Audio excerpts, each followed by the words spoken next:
today I'm starting with a new chapter, study note 11 of cost and management audit.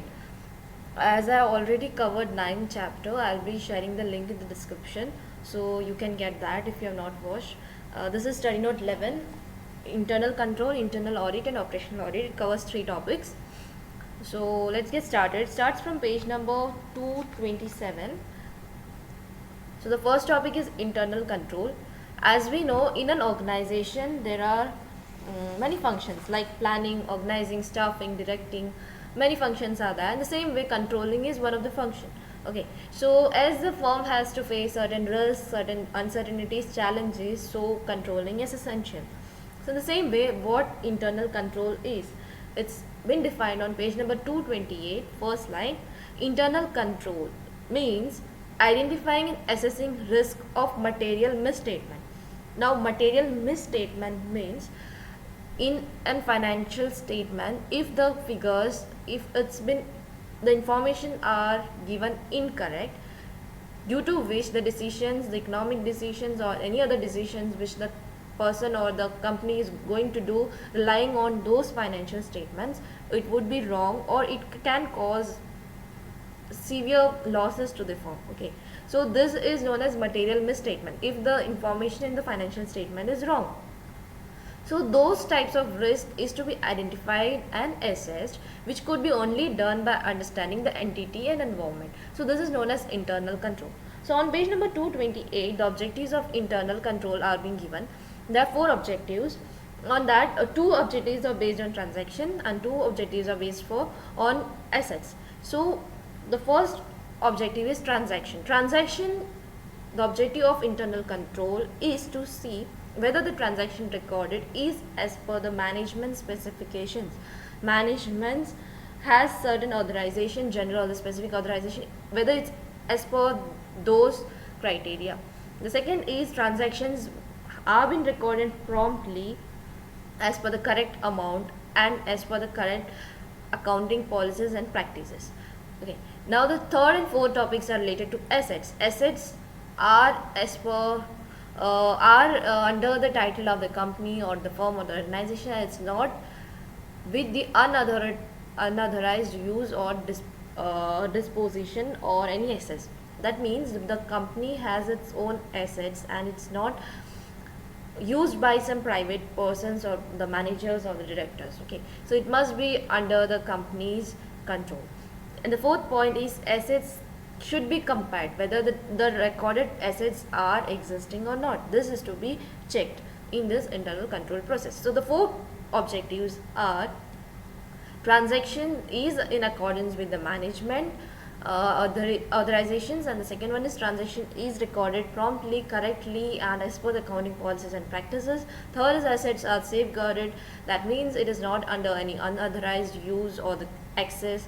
And the fourth point is assets is to be recorded, assets are there or not, it's to be checked. Okay, these are the objectives. Now we'll go for the scope of internal control. Scope means the areas of internal control, on what areas it covers. Okay, so the first one, we know operational control. It has all the departments the internal control has its scope. Okay, so the first one is operational control. Operational control means where man machine and the material has been controlled. Okay, and the second is financial control. The financial statements has been checked out whether it's been accordance to the accounting policies and practices or not. Third one is administrative control. Fourth is compliance, whether it's ensured that whether the applicable laws and regulations have been followed or not. So these are all the areas where the internal control has. Now limitations, as there are benefits of internal control, in the same way there are certain limitations. So the limitations are, which could be remembered in a word, that is campus. The acronym you can remember. The first word is C, that is cost, as it's very much, it make increase the cost of the firm while implementing this internal control. And the second limitation is abuse of authority, and as the person who is responsible for exercising this control can charge his authority on the employees or on the staffs. And manipulations still occur Even though internal control happens, there are certain limitations, that manipulations then too it happens.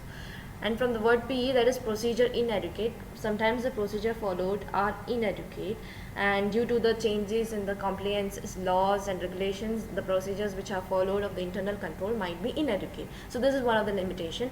Other is unusual transactions. The transactions happens, but there are certain cases where unusual transactions happen, so it may affect. And the last one is secret agreement, which is the D point, collusion among the employees.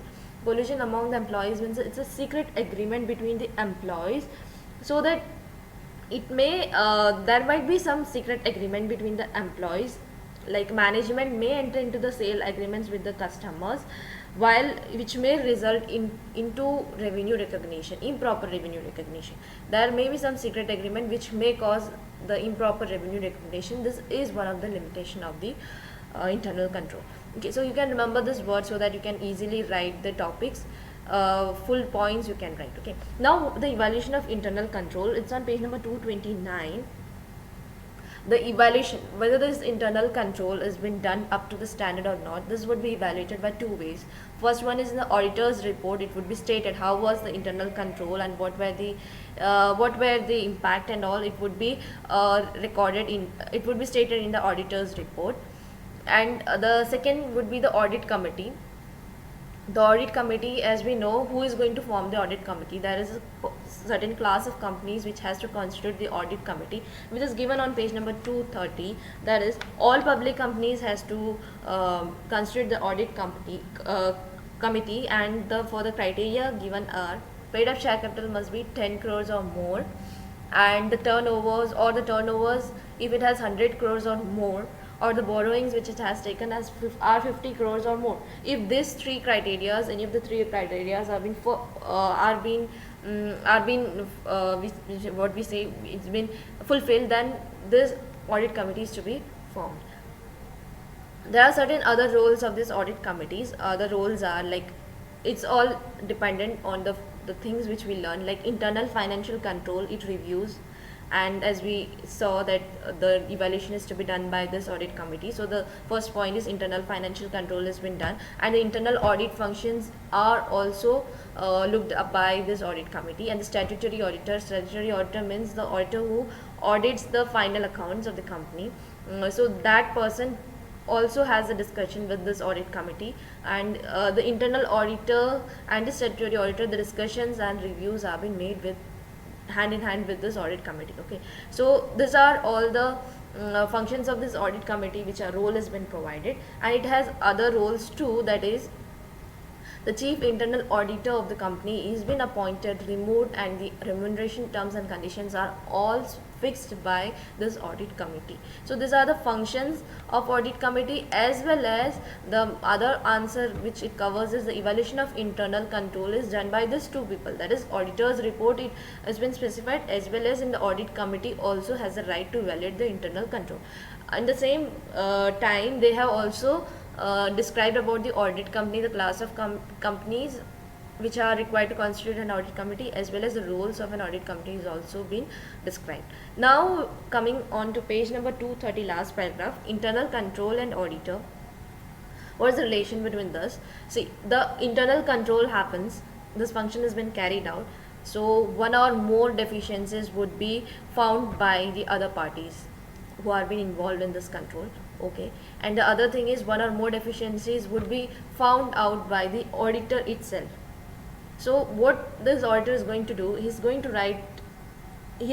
to communicate in writing to the governance which is there on that time, who is ruling that department. He is going to communicate in writing. Now what would be included in that communication? It would include the description of the deficiencies. Deficiencies means internal control, what the deficiencies has been found out, that would be written, and plus the expression of his opinion that this opinion would be as per the considering the financial statements, it's going to affect the financial statements. The expression of opinion would be in that manner, as well as the deficiencies which he has found or the other parties have found were of great importance for the organizations to be checked on.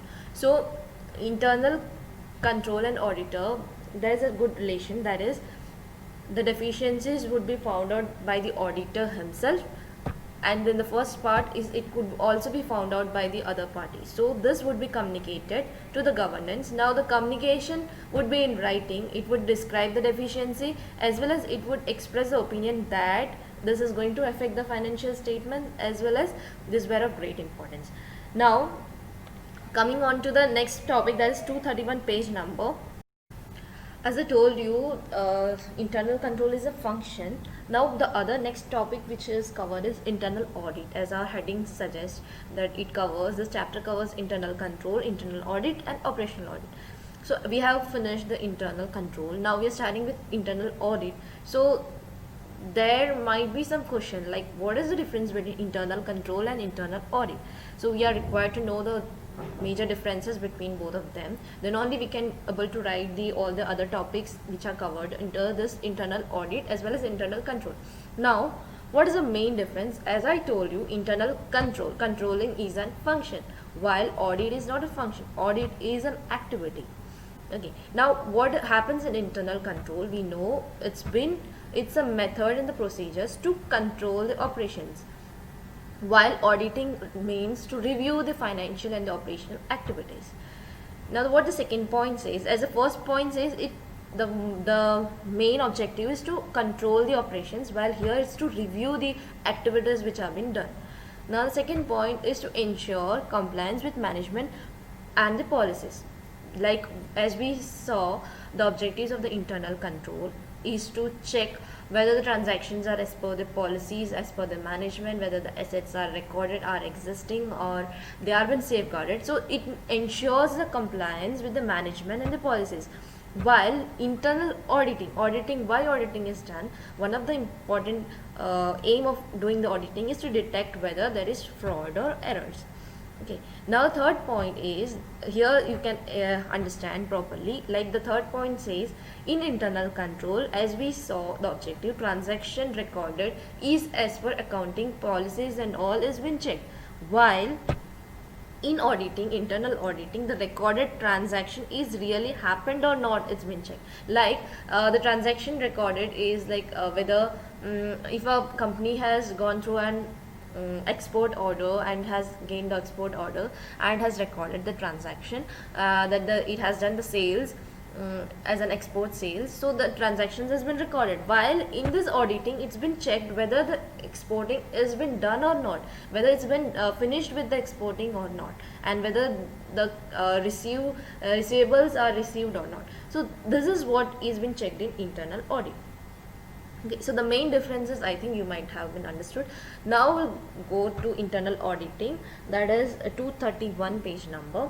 Internal audit is an independent objective assurance. Objective is to add value and improve organization operation. So the definition is, internal auditing is an independent thing, that is objective assurance. Objective means to detect the frauds and all that thing. Many objectives are there which would be learning in the coming topics, and it's a consulting activity. And why it's been done, it's designed to add value and improve organization operation. Like we can easily understand what's been going wrong, whether it's been complying with all the regulations, accounting policies, laws, whether any fraud or error has been happening in the organization or not. It improves the organization operation and it adds value. Okay, now what is the need of internal auditing? So for this you might learn one word. As we learned the limitations of the internal control, the word was campus, while here the word is Buffy. Like here the first one, B, it's needed to build good capacity building for organizational effectiveness. It helps in building capacity.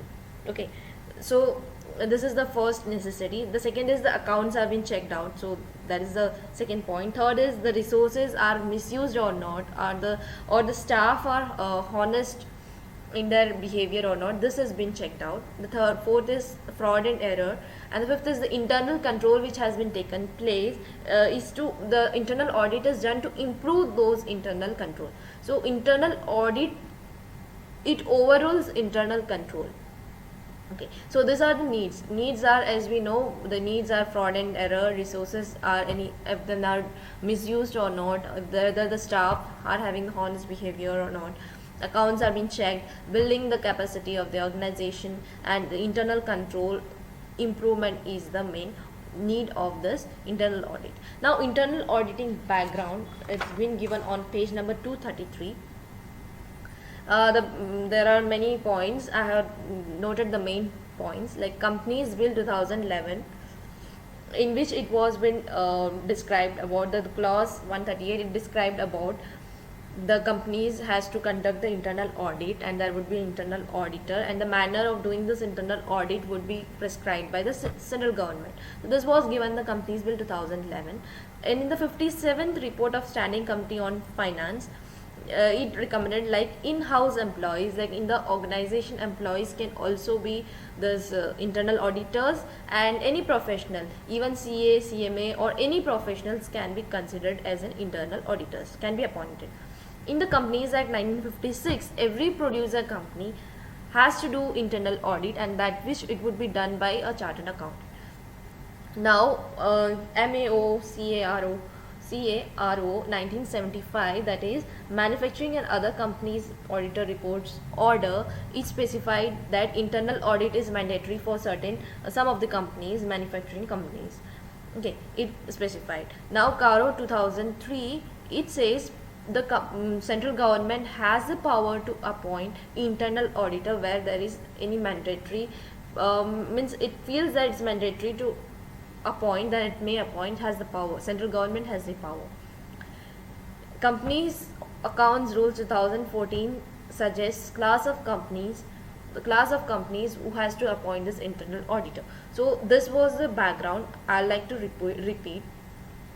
The Companies Bill 2011 says it has a clause 138 which specifies that internal audit is needed, internal auditor is required, and the manner of doing this internal audit would be prescribed by central government. 57th report on Standing Committee on Finance says the in-house employees, that is employees of the organization or any professional apart from CE or CMA, can also be appointed as internal auditors. The Companies Act 1956 says every producer company has to do this internal audit, and that would be done by the chartered accountant. And Manufacturing and Other Companies Auditor Report Order 1975 says that internal audit is mandatory for some companies, which would depend upon the size of the company, nature of the business, and whatever the transactions which they're handling, it would depend on that. So they had specified that. In CARO 2003, the power to central government is been given of appointment of internal auditor, when it feels that it is mandatory to appoint.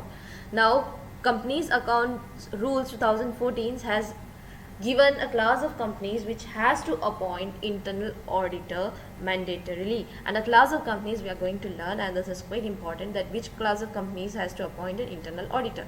So every listed company has to appoint an internal auditor. Now the B point says every unlisted public company has to appoint who has paid up share capital 50 crores or more, or turnover 50 crores 200 crores or more in the preceding financial year, or outstanding loans or borrowings 100 crores or more at any time, and accepted deposits of 25 crore or more. This is the limits, this is the class of companies, these are the criteria which you have to remember. There is no option for it, you have to remember this criteria. Okay, so this class companies has to appoint internal auditor. Now every private company, for the private companies they have included the 2 points, that is turnover of 200 crores or more, and the loans or borrowings 100 crores or more. So this the first in the every unlisted public companies, these 2 points are being covered in every private company. Okay, so this way you can remember. Now the appointment, how this appointment would be done, this would be done by passing a resolution in the board meeting, and a company has to file the form MGT 14 to the registrar within the 30 days after passing the resolution at board meeting. Okay, And the one more thing has been clarified, that statutory auditor, that is the auditor who is going to do the final accounts audit, cannot be internal auditor. Other person or the other auditor is to be appointed for it. So these are the class of companies. Class of companies are every listed company has to do, and for every unlisted public company, 50 crores paid up share capital, 200 crores turnover, loans and borrowings 100 crores, accepting deposits 25 crores. And for private, every private company, the 2 points which are same of that of unlisted public company, that is turnover of 200 crores or more and loans of 100 crores or more. Okay, these are the class of companies which has to appoint the internal auditor. Now audit program means if you have gone for a wedding or a conference, you might have received what we say program sheet. Okay, so this program sheet includes what? It includes the arrangements of the meeting or the conference which they have planned to do, like there would be song, after that there would be a prayer or message, salutation, vote of thanks. So in this way, a list of activities are being described in that program sheet. Okay, the same way audit program is a written plan, how the auditing is to happen, how the auditing is to be done, is to be conducted. So it's a written plan. It acts as a guide for the audit. Now suppose if you are employed in an organization, and if your employer provides you an email, he sends you an email, and in that email there are many tasks which are to be performed. Now what you are going to do, you are going to make one checklist, like first I have to record the bank transactions, all the other transactions, all the journals and everything. Later I have to create the invoices. The third task you will mention, like I have to print those invoices, I have to check the receivables, the payables. The same way the list carries on. Okay, so this is known as checklist. Now what this helps, after doing all the works, this acts as a checklist, like whether you have done those activities or not. This helps the audit assistant in performing the audit. It helps the supervision, proper supervision. The auditor or the employer can do perfect supervision on you. For this, it's a uniformity in the activities and the audit which has been done. Like a proper audit program is been followed, then in every organization, if it's a firm, it helps the auditor to maintain the uniformity of the activities which have been carried out. Like an auditor has the whether he has made an audit program in which first of all he checks the book of accounts, after that he checks the assets, there might be some certain list of activities he might be doing. So it creates an uniformity in his auditing. Okay, the fifth point is the planning. It provides proper planning for the activity, the program. As I told you, it acts as a guide, so it is in proper planning for the audit. Okay, and it is even an evidence of the work which has been done. While it has certain disadvantages, like sometimes this audit program or the program sheet which we are being given, it becomes very mechanical. Like sometimes it feels like this you have to do, after that there is nothing creative in that. We have to follow this step, after this we have to follow this steps. It sometimes becomes very rigid, and sometimes it's felt like it's unnecessary when there are changes in the laws, legal rules and everything. Sometimes some points becomes unnecessary, and it even it's not a good one for, or it acts as a limitation for the staffs who are inefficient to conduct the to follow this audit program. So these are the audit program. Now we'll go for audit working papers. Audit working papers are the rough papers, we can say. When we are practicing some sums, maths, we require some rough books. We use some working papers.